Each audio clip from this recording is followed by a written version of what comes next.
أعوذ بالله من الشيطان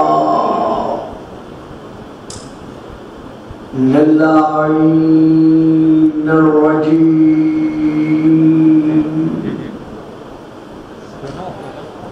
بسم الله الرحمن الرحيم الحمد لله الذي جعل ليلة القدر خيرا من ألف شهر والشكر لله الذي جعلنا من أهل ليلة القدر والصلاة والسلام على معدن فيوزات ليلة القدر محمد المبعوث صلوات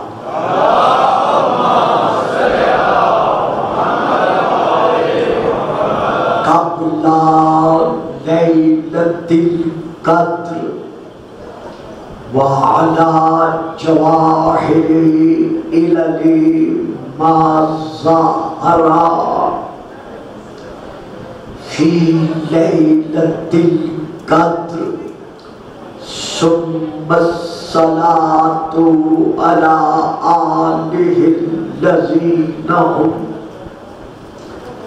محال كتاب الله المنزل في ليلة القدر بل هم كتاب الله الناطق المنزل في ليلة القدر وعلى شيعتهم الذين هم أوراق كتاب الله الذي نزل في ليلة القدر لاقتباسهم المعارف من مشكات ليلة القدر أما بعد فقد قال الله تبارك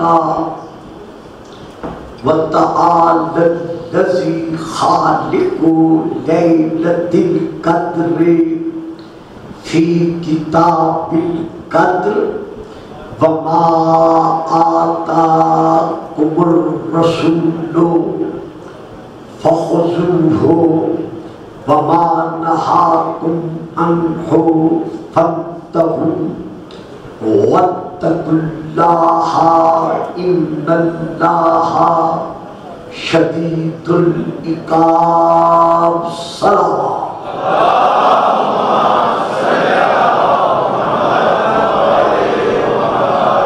نعرہ تکبیر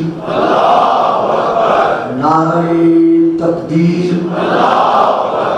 نعرہ رسالت نعرہ رسالت نعرہ حیدری نعرہ حیدری حسینیت حسینیت یزیدیت یزیدیت بابا دی بلند سلام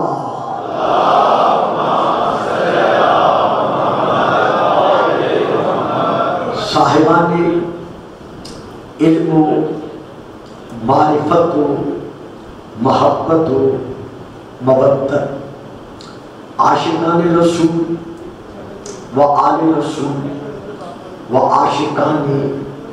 عاشقان رسول گفتگو سلسلہ تقریر کے اعتبار سے کل یہاں تک پہنچی تھی کہ ہم اس عقیدہ بالتوحید پر قائم و دائم ہے کہ اللہ کی ذات مطلقاً بالذات ناصر و نصیر ہے۔ اللہ کو کسی نے قدرت نصرت اور طاقت مدد عطا نہیں کی۔ جس طرح اللہ مطلقاً علیم ہے، مطلقاً رحیم ہے، مطلقاً خالق ہے، مطلقاً رازق ہے، اسی طرح اللہ مطلقاً بالذات ناصر و نصیر ہے۔ درود پڑھیے گا، صلوات۔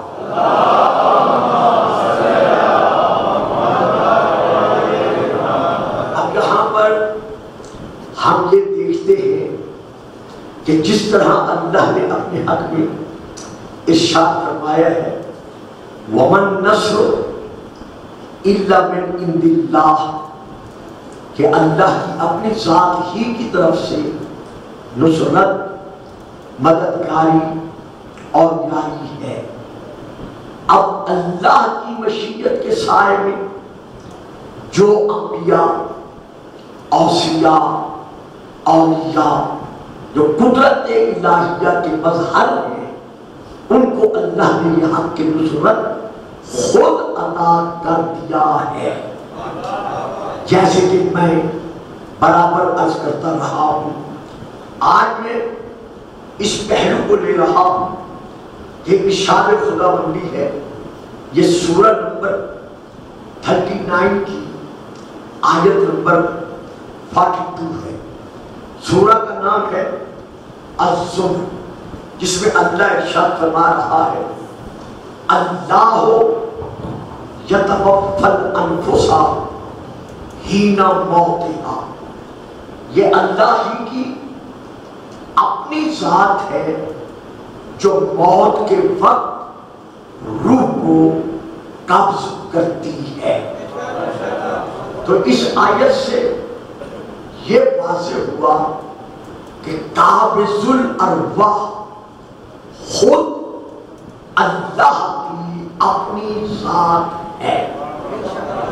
یہ ہے ایک آیت۔ اب میں پھر دوسری آیت پڑھ رہا ہوں، سورہ نمبر ہے 32، سورہ کا نام ہے السجدہ، آیت نمبر ہے 11۔ قل یتوفاکم ملک الموت الذی وکل بکم ثم الی ربکم ترجعون۔ میرا حبیب اپنے افراد امت پر اس حقیقت کو واضح فرما دیجئے کہ ملک الموت تمہاری روحوں کو قبض کرتا ہے۔ دیکھیے، احتیاط اپنی جگہ پر لیکن ساتھ اپنی جگہ پر ہے۔ درود پڑھیے گا، صلوات۔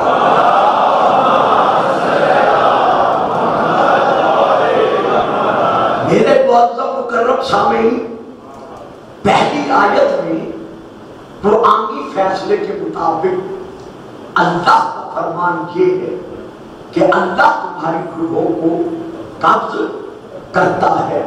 اب وہ بھی قرآن کی آیت ہے اور یہ بھی قرآن کی آیت ہے۔ قرآن کا یہ بھی فیصلہ ہے کہ ذالک الکتاب لا ریب فیہ، قرآن کے کسی فیصلے پر شک وہی کرے گا جو خود شکی ہوگا، کیونکہ قرآن میں کسی قسم کے شک و شک کی گنجائش نہیں ہے۔ اس کا ہر فیصلہ اٹل ہے، وہ کب ہے۔ اب یہ آیت جو ہے سورہ السجدہ کی، قل یتوفاکم ملک الموت الذی وکل بکم ثم الی ربکم ترجعون، کہ ان سے کہہ دیجئے کہ ملک الموت جو اللہ کی طرف سے تم پر مقرر کیا گیا ہے وہ تمہاری روحوں کو قبض کرتا ہے. اور یہ پر تصور کیجئے کہ روح قبض ہونے کے بعد معاملہ ختم ہو گیا, ہر بات ٹھپ ہو گئی. نہ ثم الی ربکم ترجعون, یہی صدق منزل شروع ہو رہی ہے کہ تم اپنے رب کی طرف پلٹائے جاؤ گے. اِنَّ لِلَّهِ وَإِنَّ إِلَيْهِ رَاجِعُونَ, ہم اللہ ہی کی ملکیت ہے اور اللہ ہی کی طرف مالک حقیقی کی طرف پلٹ کر جا رہے ہیں. اب یہ الگ بات ہے کہ کوئی غلام اپنے دامن میں اطاعت لے کر جاتا ہے اور کوئی غلام اپنے دامن میں بغاوت لے کے جاتا ہے. درود پڑھیے نا, صلوات.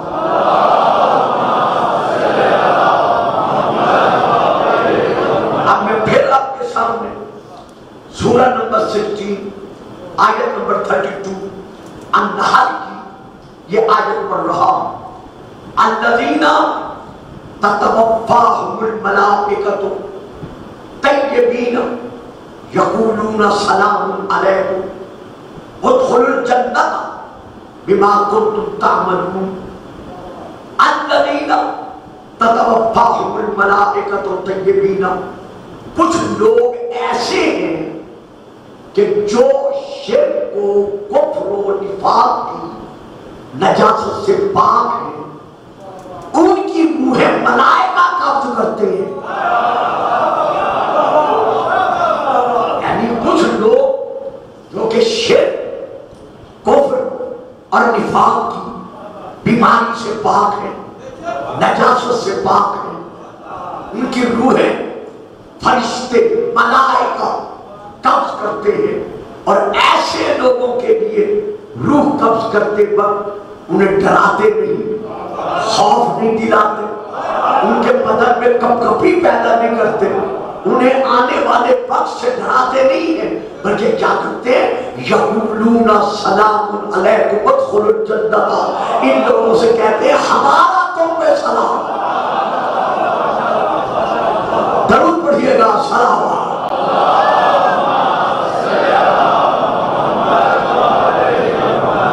یعنی یہ فرشتے, یہ ملائکہ ان لوگوں کی روح قبض کرتے وقت کہتے ہیں سلام علیکم, تم پر ہمارا سلام ہو.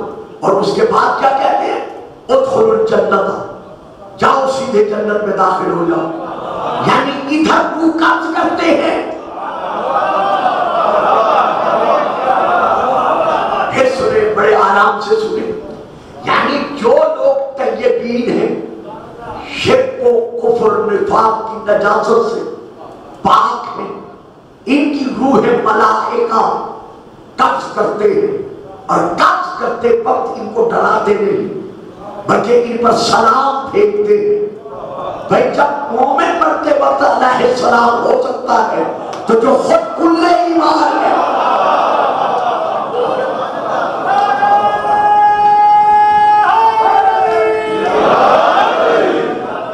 تو اب یہ ملائکہ ان سے کہتے ہیں کہ سلام تم پر سلام ہو, ادخلوا الجنۃ, جاؤ جنت میں داخل ہو جاؤ. اب یہاں میں بہت پیاری فکر دینے لگا ہوں.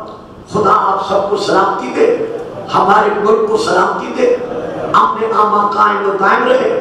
ایام محرم میں ہم تمام شیعہ سنی بھائی تسبیح کے دانوں کی طرح مل کر اتحاد اور اتفاق کا مظاہرہ کرتے ہوئے رسول پاک کی بارگاہ میں ان کی پاک اولاد کا فرصت دے.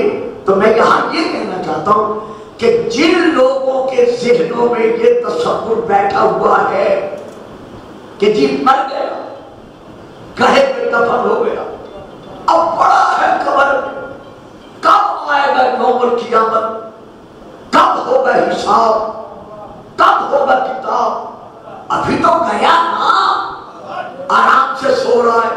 نہیں میرے بھائیوں, نہیں میرے بزرگوں, مرتے ہی قبر جہنم بھی ہے اور جنت بھی ہے.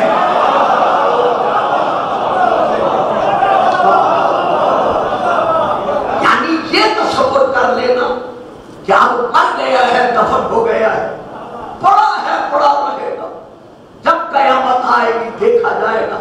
نہیں عزیزان محترم، نہیں بزرگان دین، نہیں برادران ملت، بلکہ قرآن سے ثابت ہے کہ جب مرنے والا مر کر قبر میں جاتا ہے تو قبر میں جاتے ہی اس کے لیے جہنم بھی ہے اور اس کے لیے جنت بھی ہے۔ جنت کے لیے یہ میں آیت یہ پڑھ رہا ہوں کہ ادخلوا الجنت، کہ اس سے کہا جائے گا کہ جاؤ، آپ ذرا میری طرف دیکھیں گے نا، بڑی مہربانی، جب ہمارے معزز مہمان آئیں گے تو پتہ چل جائے گا، درود پڑھیے گا، السلام ایسے ہم انتظار کے آتی ہیں، یہ تو کوئی مشکل بات نہیں ہے، پھر درود پڑھیے گا، السلام۔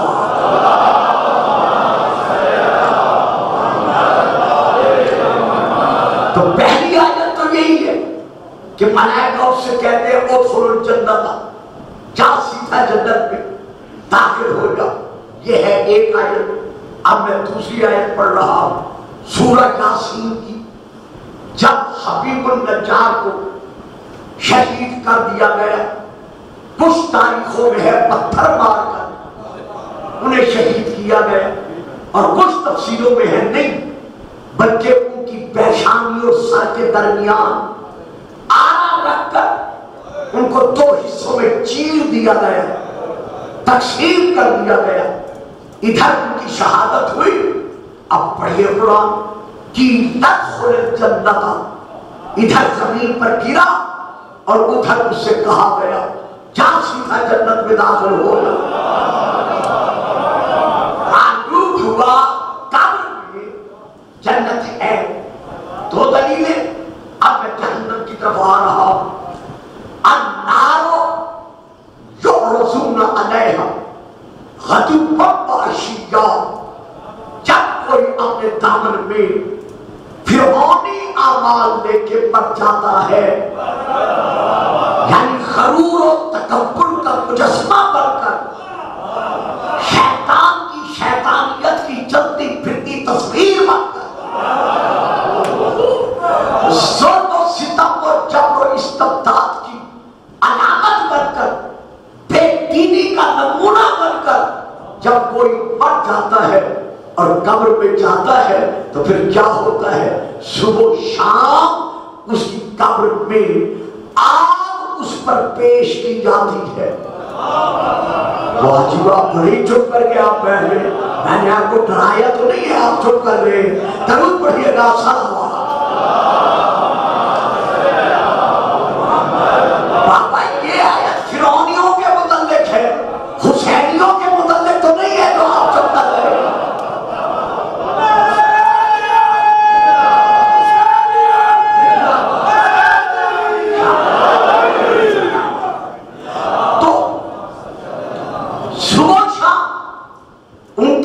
قبر کے گڑھے ان کے لیے آگ پیش کی جاتی ہے۔ تو آیات کے اس سلسلے سے یہ ثابت ہو گیا کہ قبر میں جنت بھی ہے اور قبر میں جہنم بھی ہے۔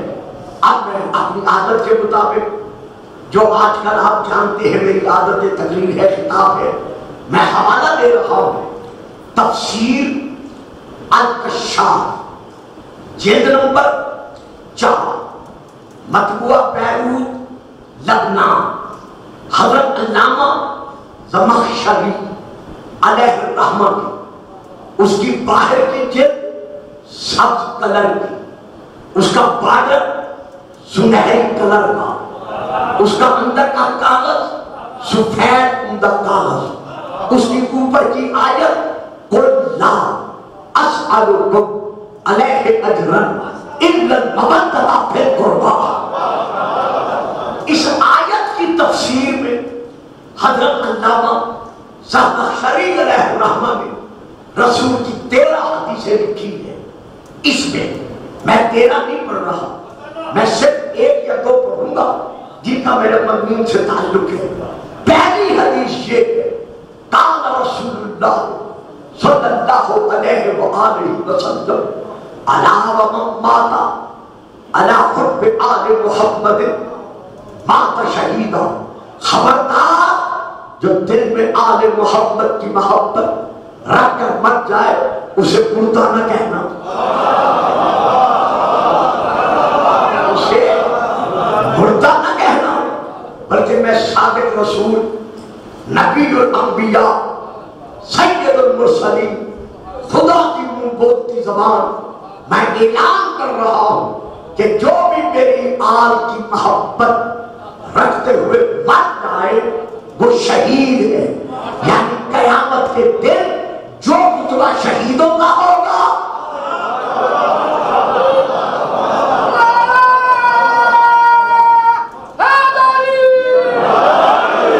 وہی رتبہ حبداران محمد و آل محمد کا ہوگا، لیکن صرف دعویٰ نہ ہو، دعوے کی دلیل بھی ہو۔ اتنا بڑا اجتماع، خاموشی، صرف محبت کا دعویٰ نہ ہو بلکہ دعوے کی دلیل بھی ہو۔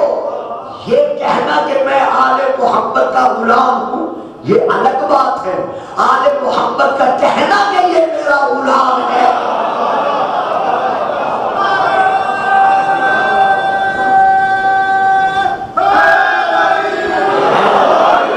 ماشاءاللہ بھی ضرور پڑھیے گا سلام۔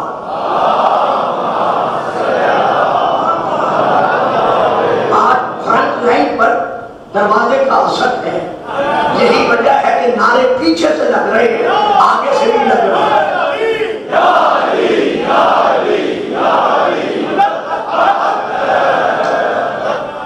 اچھا بھاشا یہ بھی ضروری ہے۔ دیکھیے ہم حکومت کے ساتھ یہ تعاون نہیں کر رہے بلکہ اپنے اور اپنی نسل کے ساتھ تعاون کر رہے ہیں۔ ضرور پڑھیے گا سلام۔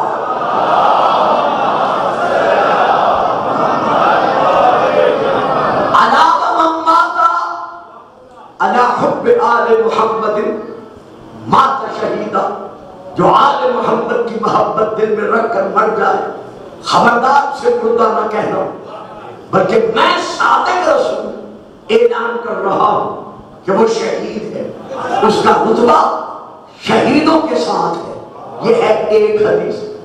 اب میں دوسری حدیث پڑھ رہا ہوں۔ الا ومن مات علی حب آل محمد، جو آل محمد کی محبت دل میں رکھتے ہوئے مر جائے، جعل اللہ قبرہ مزار ملائکۃ الرحمہ، اللہ ایسے حبدار آل محمد کی قبر کو رحمت کے فرشتوں کے لیے مزار بنا دیتا۔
سبحان اللہ، کیا مقام ہے حبدار آل محمد کا۔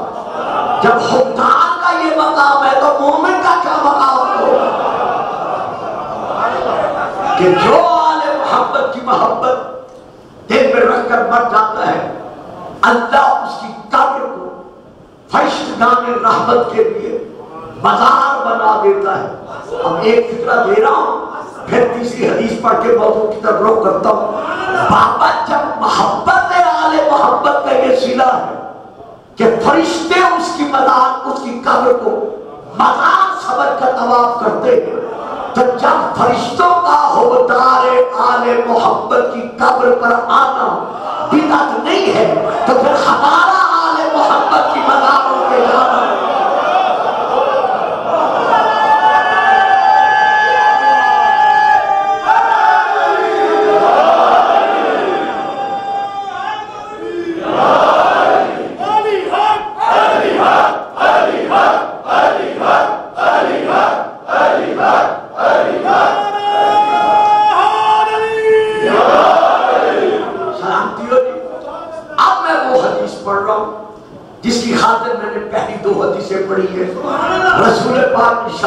فرما رہے ہیں الا ومن مات علی حب آل محمد سبحان اللہ سبحان اللہ۔ ناز کیا کرے اپنے مقدر پر، فخر کیا کرے اپنے آپ پر۔ اہل سنت ہے یا اہل شیعہ ہے، جو بھی آل محمد کے حبدار ہیں، سجدہ شکر ادا کیا کرو کہ تم حبدارہ میں آل محمد کی صفوں میں ہو۔ اور رسول کیا فرما رہے ہیں الا ومن مات علی حب آل محمد، جو آل محمد کی محبت دل میں رکھ کر بن جائے فتح لہ فی قبرہ بابان الجنہ، اس کی قبر میں دو دروازے جنت کی طرف کھول دیے جاتے ہیں۔ یعنی وہ قبر میں رہ کر قیامت تک کے لیے جنت کا انتظار نہیں کرتا۔ انتظار کرنا اور بات ہے، قبر کو جنت بنانا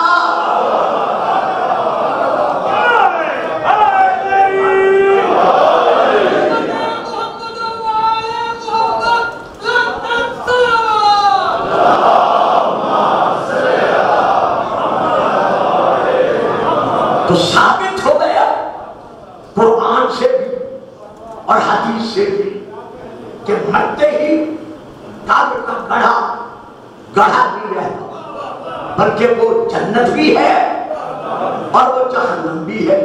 اب رات کو سوتے وقت اپنے دل کو ٹٹولا کرو، کیونکہ ارشاد خداوندی ہے کہ میرا حبیب قالت الاعراب آمنا قل لم تؤمنوا ولكن قولوا اسلمنا ولما يدخل الايمان في قلوبكم۔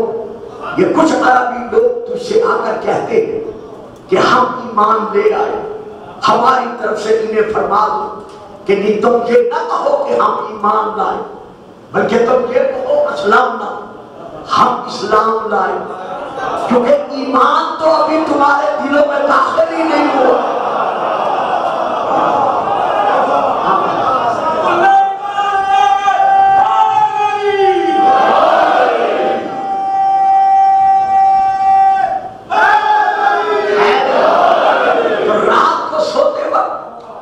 گوشہ تنہائی میں، کنج خلوت میں، جب اور کوئی آس پاس نہیں ہوتا تو اپنے آپ کا محاسبہ کیا کرو کہ صبح سے لے کر اس سوتے وقت تک میں نے کون سا عمل ایسا کیا ہے کہ جس سے اللہ اور محمد و آل محمد راضی ہیں۔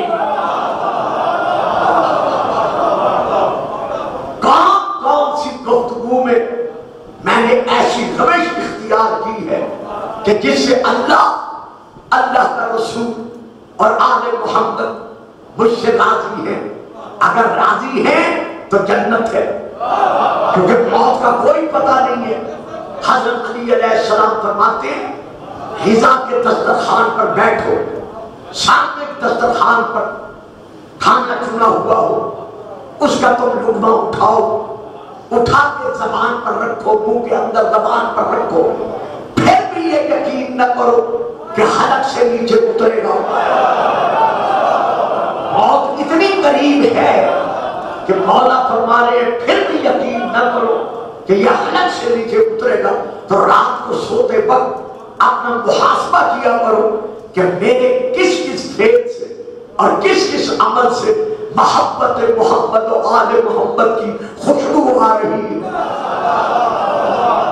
یہ وہ منطق ہے، یہ وہ مقام ہے کہ جب مرنے والا حبدار آل محمد قبر میں جاتا ہے تو مولا فرما رہے، رسول پاک فرما رہے فتح لہ فی قبرہ بابان الجنہ، اس کی قبر میں دو دروازے جنت کی طرف کھول دیے جاتے ہیں۔ ایک فکرہ دے رہا ہوں، بولے گے تو نہیں آپ، آج مجھ پر پتہ واضح ہو گیا ہے، لیکن فکرہ دے رہا ہوں، حبدار صرف قبر کو اپنے لیے جنت نہیں بناتا، بلکہ اگر صحیح حبدار ہے وہ تو جنت بیچتا ہوا نظر آتا ہے۔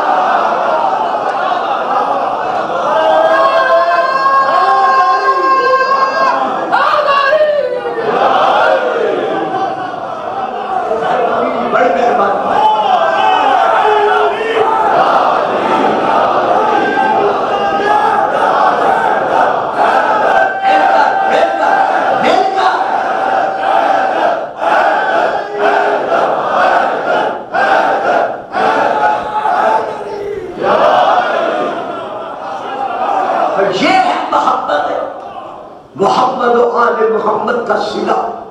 تو اس وقت جو میں کہنا چاہتا ہوں وہ یہ کہ اللہ فرما رہا ہے پہلی آیت میں کہ تمہاری روحوں کو قبض اللہ کرتا ہے. دوسری آیت سن چکے کہ تمہاری روحوں کو قبض ملک الموت اسرائیل کرتا ہے. تیسری آیت آپ سن چکے کہ روحوں کا قابض، روحوں کو قبض کرنے والے کچھ ملائکہ ہیں جو ارواح کو قبض کرتے ہیں. اب میں ایک اور آیت آپ کے سامنے پیش کر رہا ہوں. سورہ نمبر 6 آیت نمبر 61 سورہ الانعام، میں وہاں سے لے کر پڑھ رہا ہوں. حتی اذا جاء احدکم الموت توفتہ رسلنا وہم لا یفرطون. جب بھی تم میں سے کسی ایک کی موت کا وقت آ جاتا ہے تو ہمارے بھیجے ہوئے رسول اس کی روح کو قبض کرتے ہیں. نہیں سب، میں بڑے آرام سے پڑھ رہا ہوں. جب بھی تم میں سے کسی ایک کی قبض روح کا وقت، موت کا وقت آ جاتا ہے، رسولنا، تو ہمارے بھیجے ہوئے رسول اس کی روح کو قبض کرتے ہیں. وَهُمْ لَا يُفَرِّطُونَ، اور وہ کسی قسم کی زیادتی سے کام نہیں دیتے. اب آ جاؤ اس آیت پر. پہلی آیت، پھر دوسری، پھر تیسری، پھر چوتھی، اب یہ پانچویں آیت میں کیا ہے؟ اس میں نہ اللہ کا اپنا ذکر ہے، نہ ملک الموت کا ذکر ہے، نہ ملائکہ کا ذکر ہے، بلکہ اس میں ذکر ہے اللہ کے کچھ بھیجے ہوئے اس کی روح کو قبض کرتے ہیں. چلو جی ایک اور آیت کہ یہ جو رسول ہیں، یہ رسول کون ہے؟ اگر ملک الموت ہے تو پھر ذکر الگ کیوں ہے؟ اس کا ذکر تو پہلے ہو چکا ہے، پھر یہاں الگ کیوں ہے؟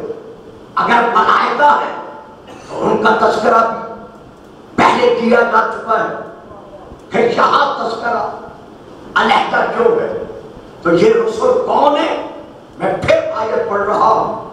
یہ آیت ہے سورہ الحج کی، سورہ نمبر 22 اور آیت نمبر 75. اللہ ارشاد فرما رہا ہے اللہ یصطفی من الملائکۃ رسلا ومن الناس. اللہ نے چن لیے ہیں ملائکہ میں سے اور لوگوں میں سے کچھ رسول، یعنی جو رسول ہیں وہ ملائکہ سے بھی ہے، ملائکہ میں سے بھی ہے اور انسانوں میں سے بھی ہے. اور وہ ہیں کون؟ وہ اللہ کے منتخب شدہ ہیں، اللہ کے چنے ہوئے ہیں.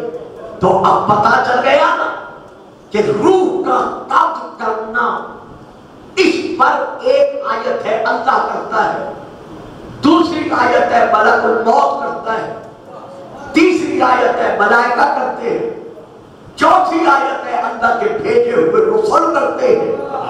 اب یہاں تو تنیس اعتراض کرتا ہے کہ اے مسلمانوں، تمہارا دعویٰ ہے کہ ذالک الکتاب لا ریب فیہ، کہ اس قرآن میں کسی قسم کا شک نہیں ہے. جب شک ہے ہی نہیں تو پھر قرآن کے فیصلے میں تضاد کیوں ہے، اختلاف کیوں ہے؟ کس آیت کو مانے؟ آیت یہ مانے کہ اللہ ڈائریکٹ روح قبض کر رہا ہے، یا یہ مانے کہ ملک الموت قابض ہے، یا یہ تسلیم کرے کہ ملائکہ قبض کرنے کے لیے آتے ہیں، یا پھر یہ مان جائے کہ جو رسول اللہ بھیجتا ہے وہ آ کے روح قبض کرتا ہے. تو بتاؤ کس آیت کو تسلیم کرو گے؟ اب یہاں پر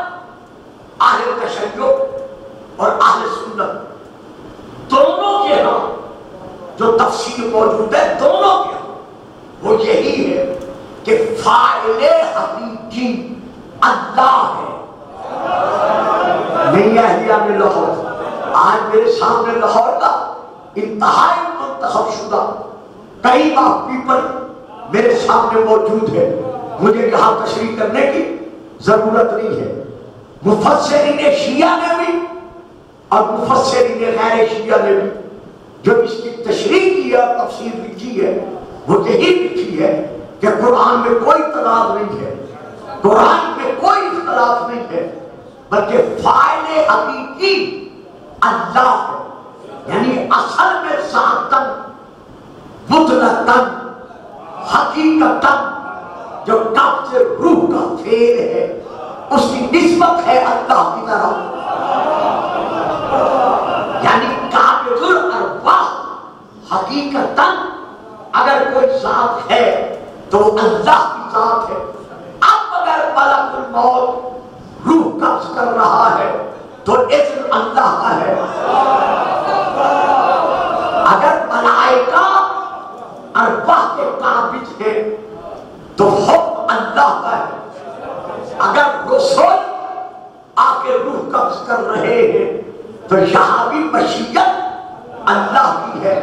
اب یہ کہنا کہ ملک الموت نے مارا یہ بھی صحیح، اور یہ کہنا کہ اللہ نے مارا،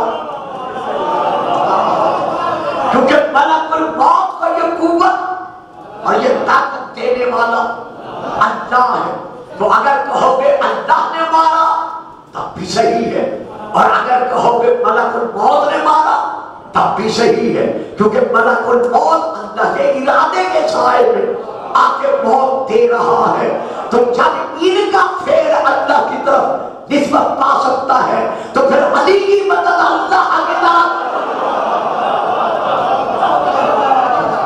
علی کی بادشاہی ہے، علی کی شہنشاہی ہے، علی اس میں الہی ہے، علی کل ایمان ہے، علی حق ہے، علی حق ہے، علی کی دل میں محبت رکھنے والوں ہاتھ بلند کر کے مل کے بولو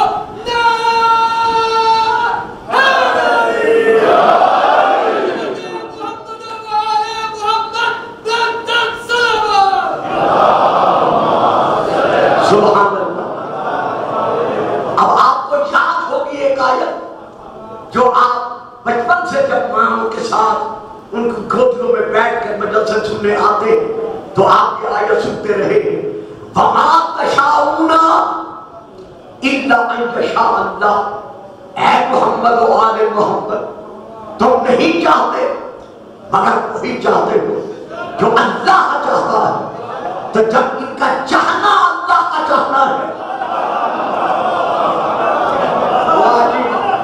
بڑی بہت پیاری، سبحان اللہ، شکر ہے مولا تیری گداگری کا صدقہ ہے، بڑی پیاری بات زبان پر آ گئی ہے جسے دینا چاہتا ہوں۔ ایک ہے پھیر کی حد تک معصوم ہونا، حضور بڑی توجہ چاہتا ہوں، ایک ہے پھیر کی حد تک معصوم ہونا، ایک ہے قول کی حد تک معصوم ہونا، ایک ہے ارادے کی حد پر معصوم ہونا۔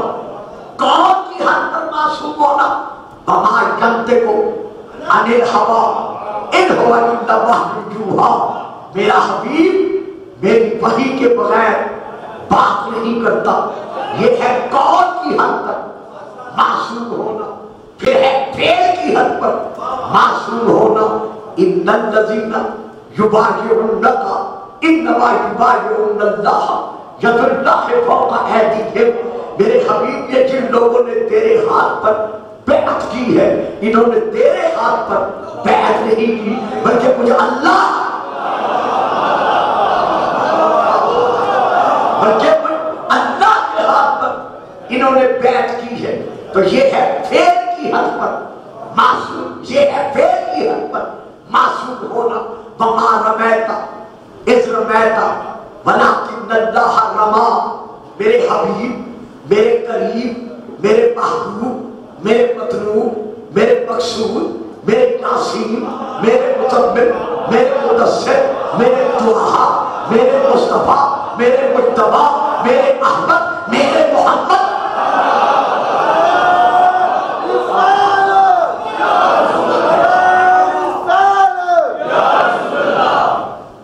ذرا ڈاکٹر کے سوال پڑھ دیجیے صلوات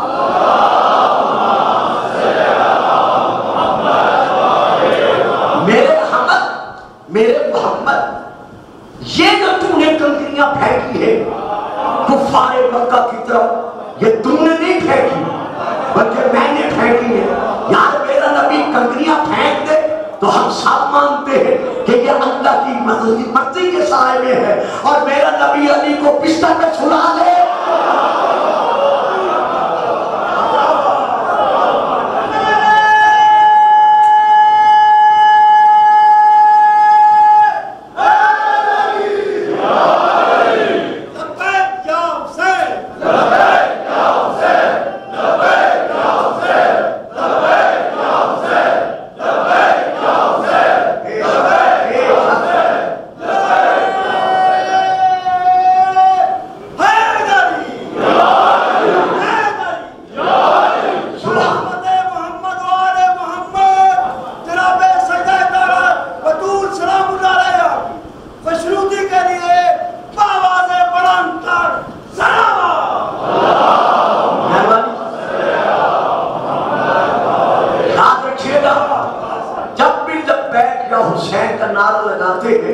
بے شک ظاہراً امام حسین کا نام ہوتا ہے لیکن حقیقتاً یہ لبیک یا رسول اللہ ہے حسین کو جواب دینا رسول کو جواب دینا درود پڑھیے گا صلوات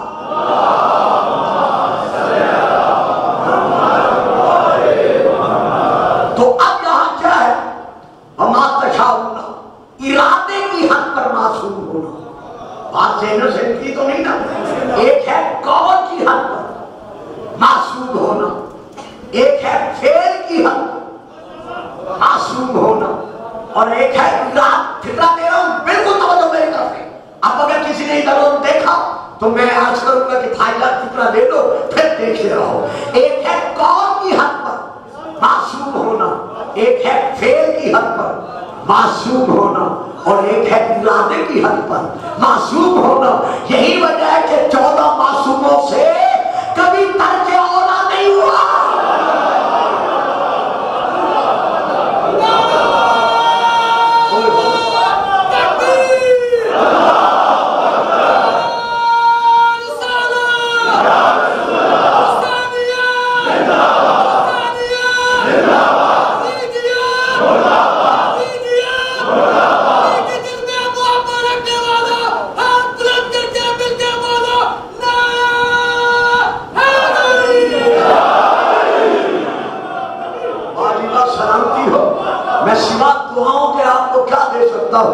کہ اس آسان انداز میں آپ نے یہ کلمات مجھ سے لے لیے ہیں ایک ہے قول کی حد پر معصوم ہونا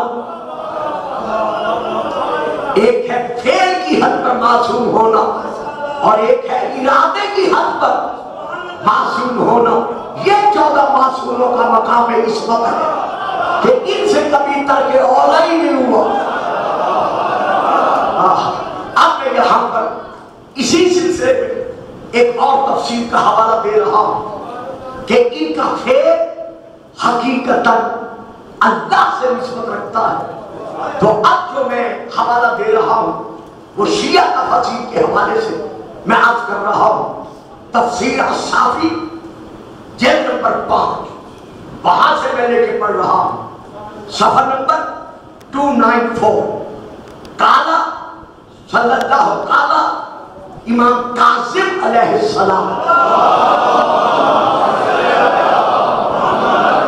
سبحان اللہ میرے مولا فرما رہے ان اللہ کیونکہ تشریح نہیں ہو سکے گی ان اللہ جعل قلوب الائمۃ مورداً لارادتہم لوگوں ہماری بات پر شک کرنا تو اور بات ہے ہمارے ارادے پہ بھی شک نہ کیا کرو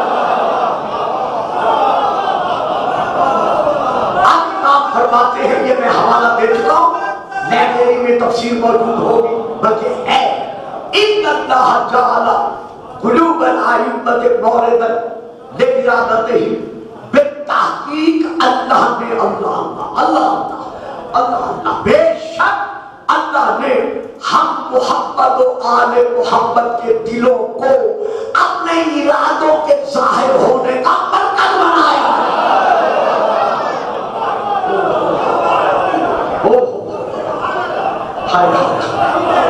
ارادہ وہاں ہوتا ہے، ظاہر یہاں سے ہوتا ہے۔ ہم اللہ کے ارادوں کے ظہور کا مرکز ہے۔ یہاں تک میں آپ کو لے آیا کیونکہ ایام محرم ہے، اسی لیے میں ایک اور حوالہ دے رہا ہوں، درود پڑھیے گا، میں حوالہ عرض کروں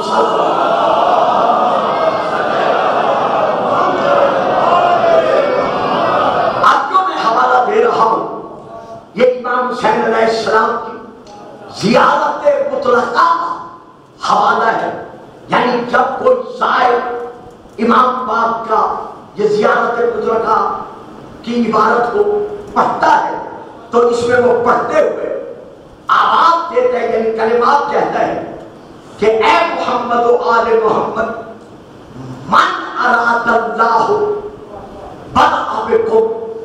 دیکھیے آج کی میری تقریر باقی تقریروں سے بالکل ہٹ کر ہے، اور اسی لیے میں بڑے سکون سے اور بڑے آرام سے آپ تک یہ کلمات پہنچا رہا ہوں۔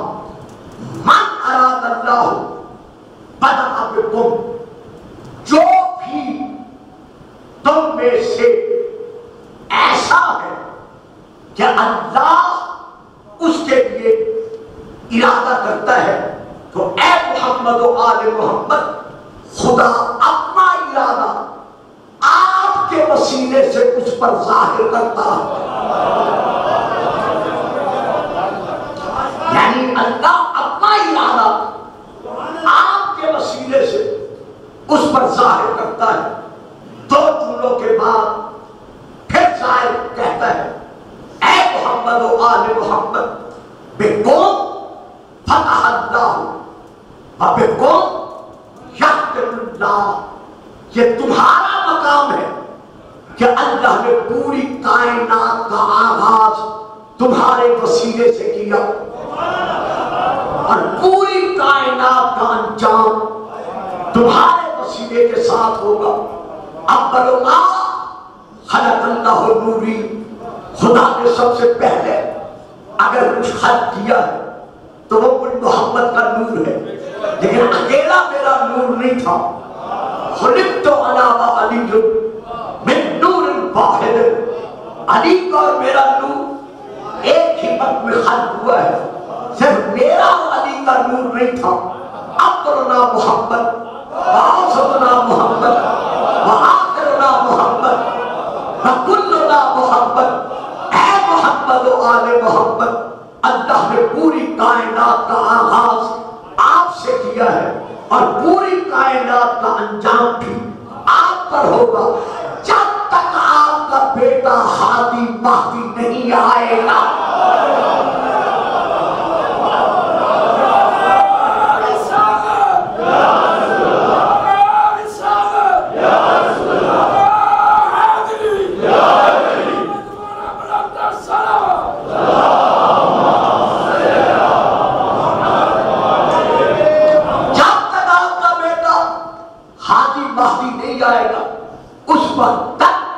یہ زمانہ رضا الہیہ کے سائے میں اسی طرح جاری و ساری رہے گا۔ کل من علیہا فان ویبقی وجہ ربک ذو الجلال والاکرام، ہر شے فنا ہو جائے گی۔ درود پڑھیے نا صلوات۔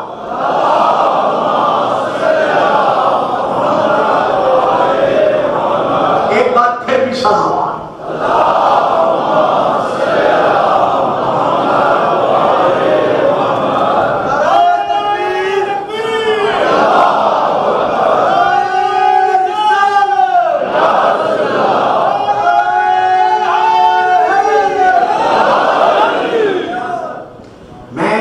سب سے پہلے اپنے محترم مکرم معظم حد عزیز گورنر صاحب چودھری غلام سرور صاحب جنہیں غلامی رسول کے سلے میں یہ سربری ملی ہے، درود پڑھیے گا سلام۔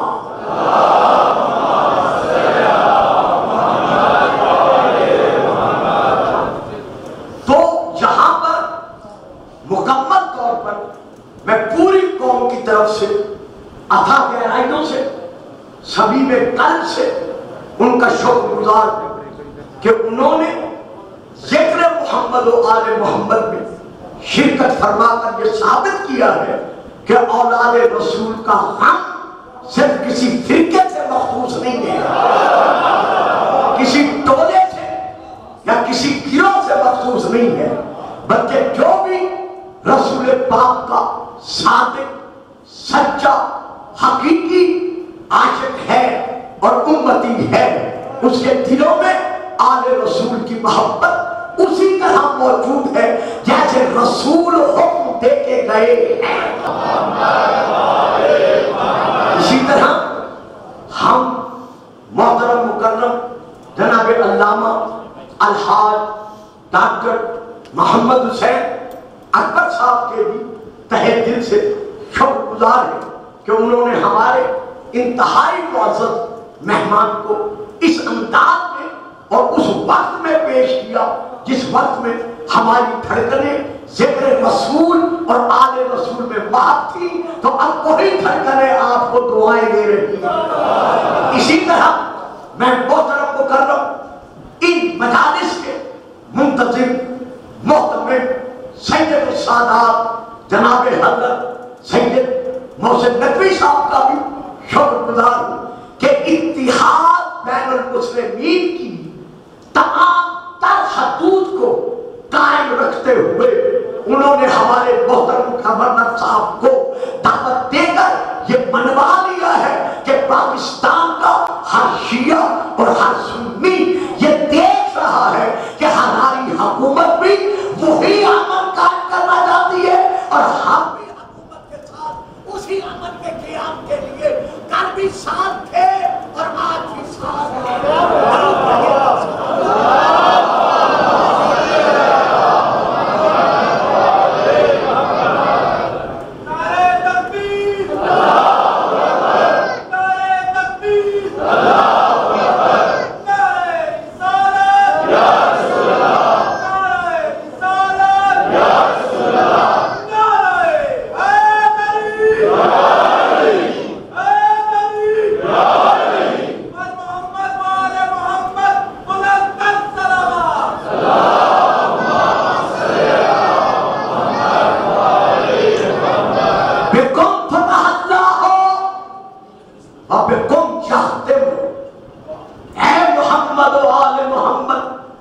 یہ صرف تمہارا مقام عظمت ہے کہ اللہ نے کائنات کا آغاز بھی تم سے کیا ہے اور کائنات کا انجام بھی تمہارے آنے والے بیٹے امام مہدی پر ہوگا۔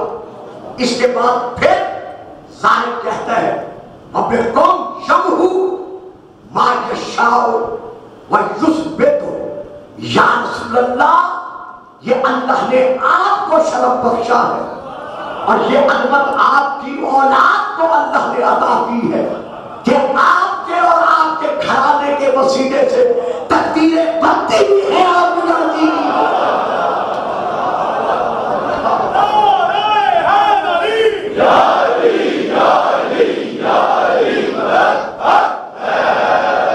یہ ہمارے رسول پاک کا مقام عظمت اور مقام فضیلت ہے کہ ان کے وسیلے سے ان کی اولاد کو بھی یہ مقام حاصل ہے کہ تقدیریں ان کے وسیلے سے بنتی بھی ہیں اور ان کے وسیلے سے بگڑتی بھی ہیں۔ بگڑنے سے کیا مراد ہے؟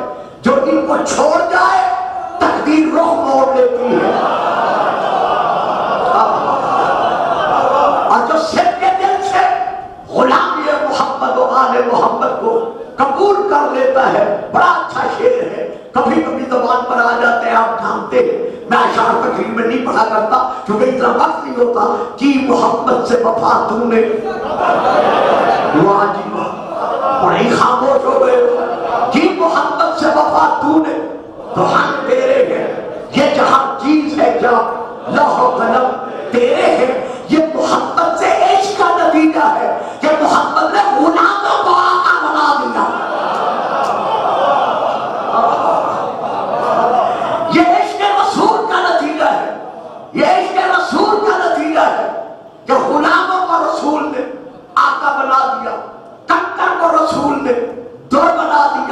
رسول کے بیٹے حسین نے آنے والے خادی کو حر بنا دیا.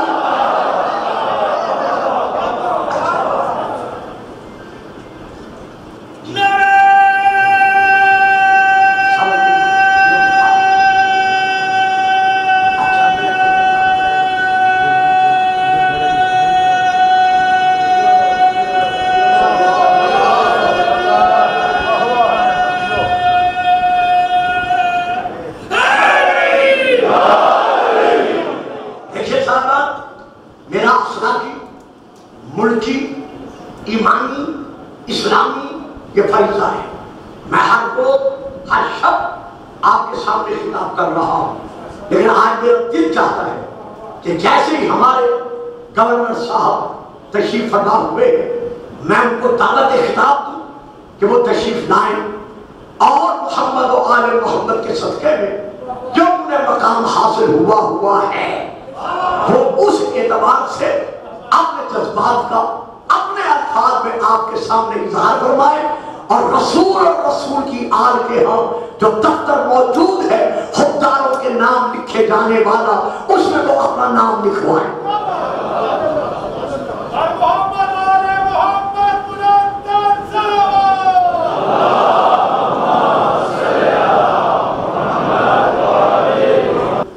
حقیقت ہے کہ حضرت امام حسین علیہ السلام اسلام کے ہیرو، وفا کے داتا، ہمت کے دھنی، دل کے غنی، صبر استقلال کے مرکز، جرت کے شہنشاہ، تاجدار حریت، جبرائیل کے شہزادے، میکائیل کے خزادے، رسول کی آنکھوں کے تارے، علی و بطول کے جگر کے پارے، اسلام کے حقیقی سہارے جس انداز میں قربانی دے کر گئے ہیں. تاریخ انسانیت حضرت آدم علیہ السلام سے لے کر تا قیام قیامت ایسی مثال پیش کرنے سے ہمیشہ قاصر رہی ہے، قاصر ہے اور قاصر رہے گی.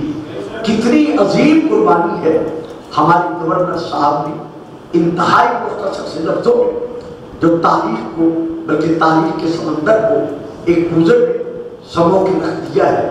وہ ایسی حقیقت ہے کہ کائنات رب میں ہمیشہ ماں کے سامنے دو لاشوں کا ذکر ہو. ایک لاش اس کی اپنے بیٹے کی ہو اور ایک لاش اس کے گھر کی اور معظم مکرم فرد کی ہو. تو ماں جب بھی روتی ہے پہلے اپنے بیٹے کی لاشیں میں روتی ہے، پھر گھر کے دوسرے جتنے بھی شہداء ہیں یا لاشیں ہیں ان پر ماتم کرتی ہے. لیکن واحد یہ گھرانہ ہے کہ جب جناب سیدنا بی بی ام البنین سلام اللہ علیہا یہ خبر ملی بشیر بن جزرم کی زبان میں کہ کربلا میں حسین مارا گیا، کربلا میں بطول کا گھرانہ مارا گیا. تو اس وقت بی بی نے رسول پاک کی مزار پر حاضری دے کر انگلی کے ساتھ 4 قبروں کے نشان بنائے. ایک قبر کا نشان بنایا پھر اسے بٹا دیا، کہا بیٹا میں تیرے غم میں نہیں روتی. 4 بیٹے آپ کے کربلا میں شہید ہوئے، 4 بیٹے یعنی حضرت عباس کے 3 بھائی اور بھی کربلا میں آپ کے سامنے آپ سے پہلے شہید ہوئے ہیں. ایک نشان بٹا دیا، کہا بیٹا میں تیرے غم میں نہیں روتی. پھر دوسرا بٹایا، کہا تیرے غم میں بھی نہیں روتی. پھر تیسرا اور چوتھا بٹا کر کہا میرے بچوں میں تمہارے غم میں نہیں ہوگی، تمہیں تو مانگا ہی حسین کی قربانی کے لیے گیا، تم حسین کی قربانی کے لیے دنیا میں آئے تھے. اگر مجھے رونا ہے تو اس حسین پر رونا ہے جسے بطول نے چکیاں پیچ پیچ کے مارا.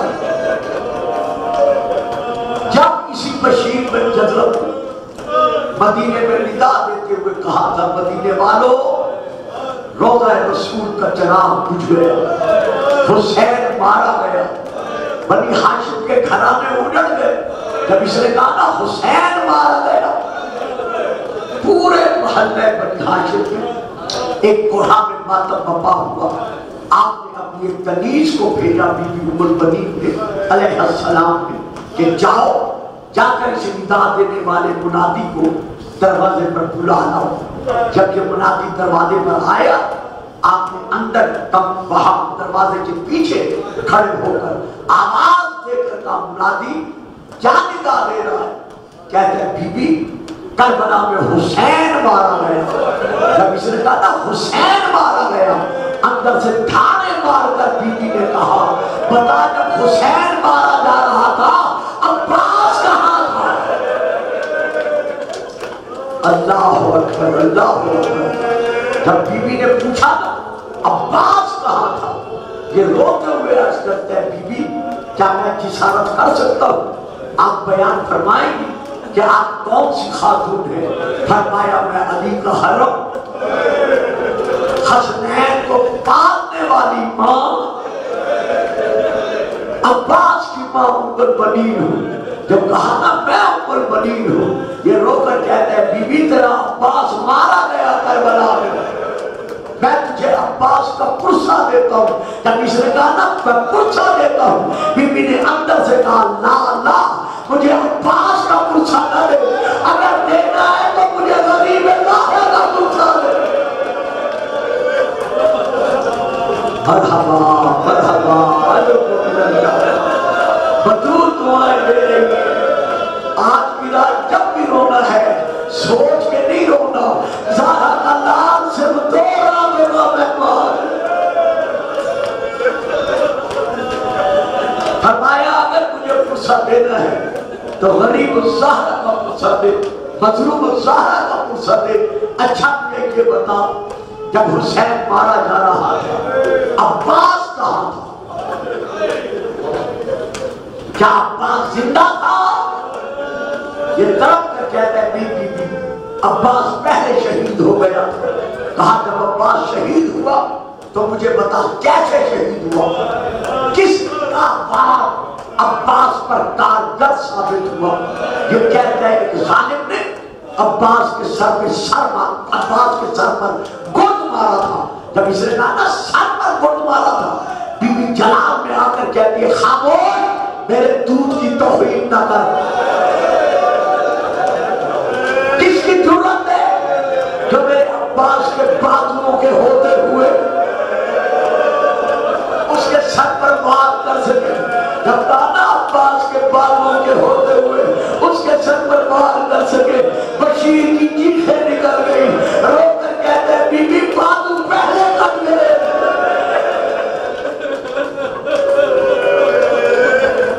بازو پہلے شہید ہو گئے تھے۔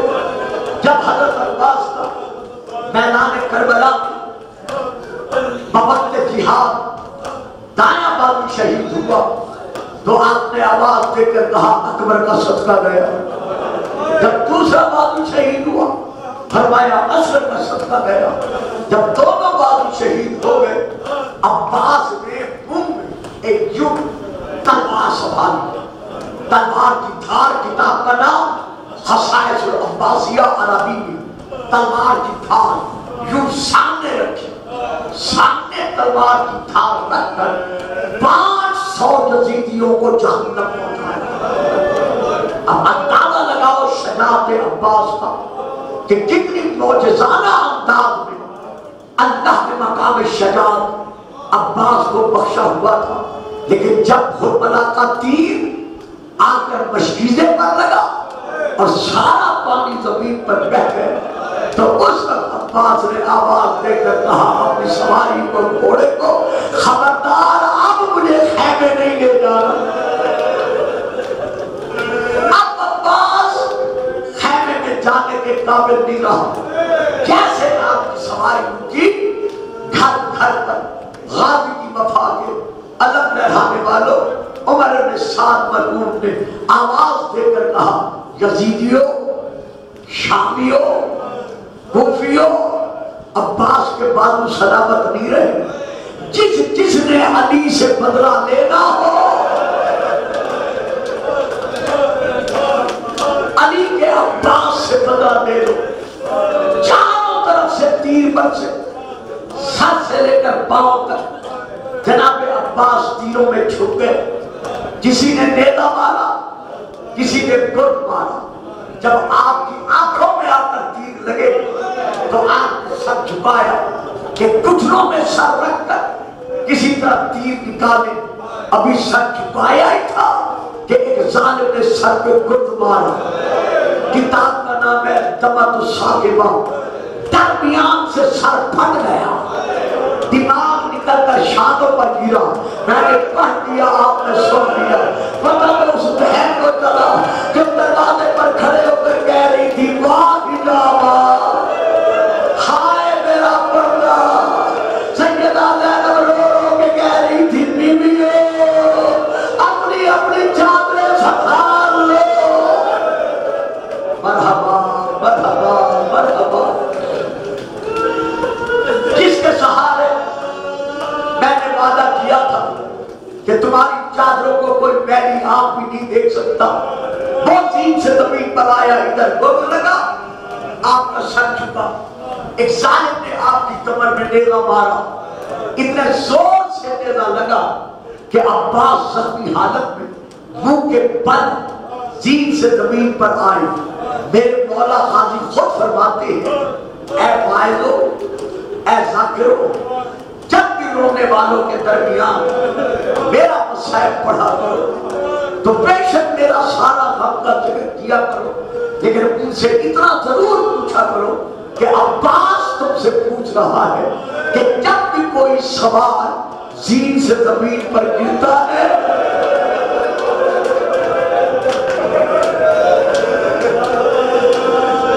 تو وہ کس چیز کا سہارا لیتا ہے؟ اپنے ہاتھوں کا. میرے بازو تو پہلے کر گئے تھے. جب میں زمین پر منہ کے بل گرا میرے سینے کے تیر کمر سے نکل گئے. حسین نے کمر پر ہاتھ رکھ کر روتے ہوئے کہا الآن انکسر الظہر, ہائے اب میری کمر ٹوٹ گئی. ظاہر اللہ جناب عباس کے سرانے پہنچے. ڈرتے ہوئے عباس کو سنبھالا, آنکھیں بندے, دونوں آنکھوں میں صاف تیر ہیں. ہمیشہ ذاکر پڑھتے ہیں ایک آنکھ میں تیر تھا ایک آنکھ میں خون تھا. نہیں, غلط پڑھتے.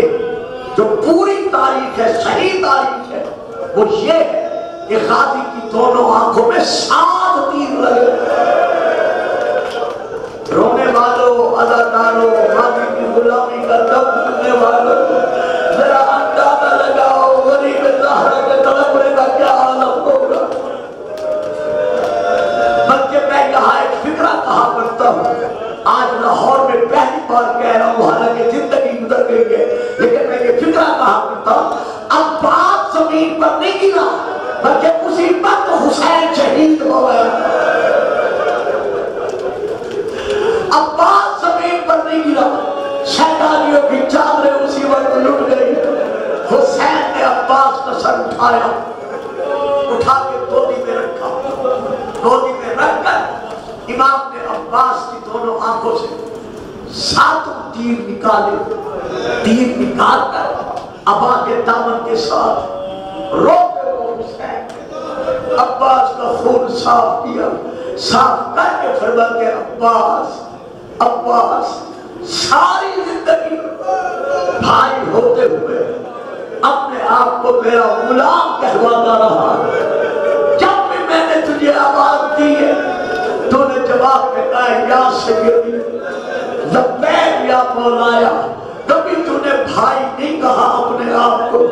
آج زہرا کا مظلوم بیٹا, آج زہرا کا بھوکا پیاسا بیٹا, آج زہرا کا کربلا میں ڈوبنے والا بیٹا تجھ سے اتنا کہتا ہے کہ مجھے آخری مرتبہ, پہلی مرتبہ اپنی زبان سے بھائی کہہ. جب امام نے کہا نا مجھے بھائی کہہ، اللہ اکبر، عباس تڑپ کر کہتا ہے مولا میں جو آپ کو بھائی کہوں، میں کوئی بطول کا بیٹا ہوں، میں کوئی حسن ہوں؟ ہو سکتا ہے میں آپ کو بھائی کہوں، بیوی بطول خفا ہو جائے.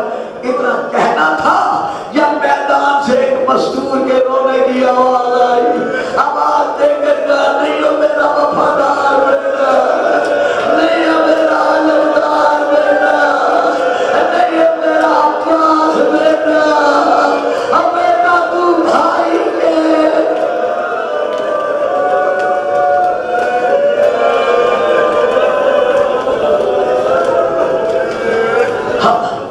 میں بیٹا بیٹا کہہ کر تیرے ناشے پہ ماتم کرنے آئی ہوں، رونے والوں بس ختم کر رہا ہوں. عباس کے چہرے پر سرخی شہادت چھائی، جیسے سرخی شہادت چھائی. امام فرماتے عباس کوئی وصیت کرنی ہو تو کر لے. ذات صحیح پڑھتے ہیں. عباس نے کہا مولا میرا ناشا خیمے نہ لے جانا.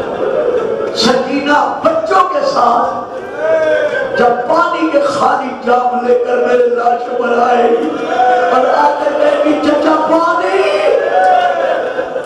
تو میں جواب نہیں دے سکوں گا یہ صحیح ہے، کتب میں ہے، یہ غلط نہیں ہے. لیکن غازی کے مریدوں جو روایت میں نے ایک اور پڑھی ہے وہ کیا کہ امام حسین نے جیسے ہی عباس کو اٹھانے کے لیے عباس کے جسم پر جہاں بھی اپنا ہاتھ رکھا وہاں سے عباس کا گوشت الگ ہو گیا. اللہ اکبر، اللہ اکبر. یعنی اتنے تیر لگے تھے، اتنے نیزے لگے تھے، اتنے تلواریں جسم پر پڑی تھی کہ جہاں سے امام نے ہاتھ رکھا عباس کے جسم کا گوشت الگ ہو گیا. یعنی عباس کا جسم اٹھانے کے قابل نہیں رہا. امام رو کر کہتے ہیں قاضی کوئی حسرت بھی ہے؟ ہاں مولا ایک حسرت ہے. کہو عباس. کہا مولا بابا نے مجھے مانگا تھا آپ کی غلامی کے لیے، اللہ جانے حق کی غلامی میں کس قدر ادا کر سکا ہوں. حسرت یہی ہے کہ جیسے میں آنکھیں بند کروں میرا ناشا اٹھا کر بجائے خانے لے جانے کے عمر کے ساتھ کو دے دینا. کیوں عباس تیرا لاشا عمر کے ساتھ کو دوں؟ مولا میں جو تیرا غلام ہوں، مولا میں جو تیرا نوکر ہوں، میرا لاشا عمر کے ساتھ کو دے کر کہنا. عباس کہہ رہا تھا جتنے گھوڑے